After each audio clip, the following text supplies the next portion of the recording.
दिल्ली में उस वक्त हड़कंप मच गया जब मुख्यमंत्री रेखा गुप्ता पर उनके आधिकारिक आवास पर चल रही साप्ताहिक जन सुनवाई के दौरान एक शख्स ने हमला कर दिया।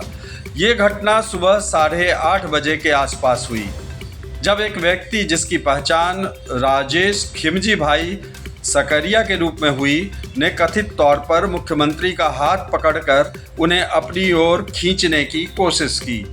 इस चौंकाने वाली घटना ने न केवल दिल्ली की सियासत में भूचाल ला दिया, बल्कि सुरक्षा व्यवस्था पर भी गंभीर सवाल खड़े कर दिए। सीएम रेखा गुप्ता पर हमला करने वाले शख्स की पहचान राजेश भाई खिमजी भाई सकरिया के रूप में हुई है। राजेश गुजरात के राजकोट का रहने वाला है और वो पेशे से ऑटो ड्राइवर है। वहीं राजेश की मां का बयान भी सामने आया है। आरोपी की मां भानुबेन ने कहा कि मेरे बेटे की मानसिक स्थिति ठीक नहीं है। वह रविवार को गुजरात से दिल्ली गया था। मानसिक स्थिति ठीक नहीं होने के कारण वो परिवार के किसी भी सदस्य पर भी हमला कर देता है, जिससे पूरा परिवार परेशान रहता है। रविवार क्यों आई थी? એટલે સોમવાર તો કે એટલે સોમવારનું એને બહુ મહાદેવનું ભરાઈ ગઈ, એનો મગજ ખારો હોય તો કોઈનું પાટલો લઈને મને મારવા એવો મગજ છે। આ તો જો આમાં મારે દવા ચાલુ નથી, ઓમ કાઈ ન અમે કઈ તો દવા લેવા જાય દવા લેવા જાતો।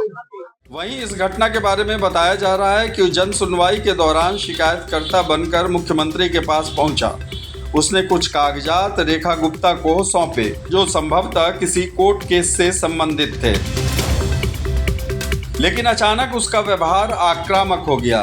प्रत्यक्षदर्शियों का कहना है कि उसने मुख्यमंत्री का हाथ पकड़ा और उन्हें खींचने की कोशिश की, जिसके बाद वहां मौजूद सुरक्षा कर्मियों और नागरिकों ने उसे तुरंत काबू में कर लिया। सुनवाई में अपने के लिए आए थे, बस मार्शल हैं हम लोग। वहीं पे हमारे सामने की घटना है। वहाँ पर एक लड़का आता है और वहाँ पे अपना लाइन से निकल करके सीएम साहब के पास जाके एकाएक जो नहीं बोलते हैं हमला कर देते हैं। कुछ मीडिया रिपोर्ट्स में दावा किया गया कि हमलावर ने मुख्यमंत्री को थप्पड़ भी मारा और उनके बाल खींचे, लेकिन दिल्ली बीजेपी अध्यक्ष ने इन दावों को खारिज करते हुए कहा थप्पड़ की बात गलत है। सुबह जन सुनवाई के दौरान मुख्यमंत्री जिस तरह से जनता के बीच में रह के लगातार बात करती हैं वो बात कर रही थी।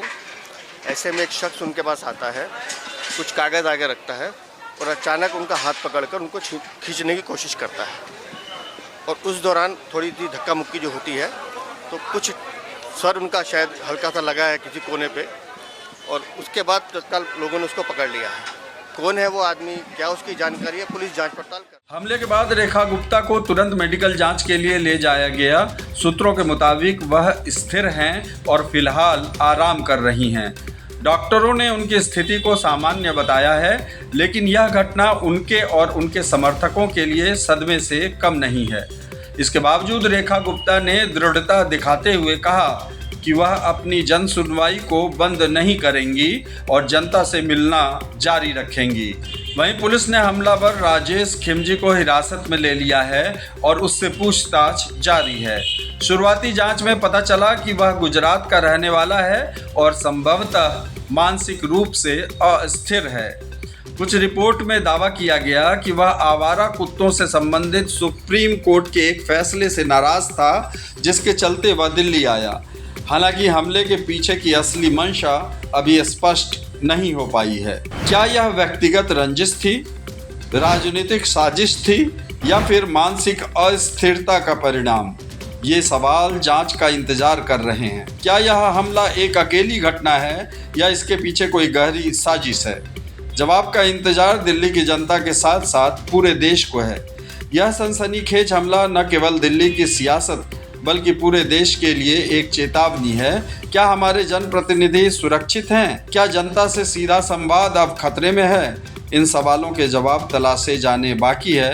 फिलहाल पुलिस राजेश से पूछताछ कर रही है। Bureau report, heads up news.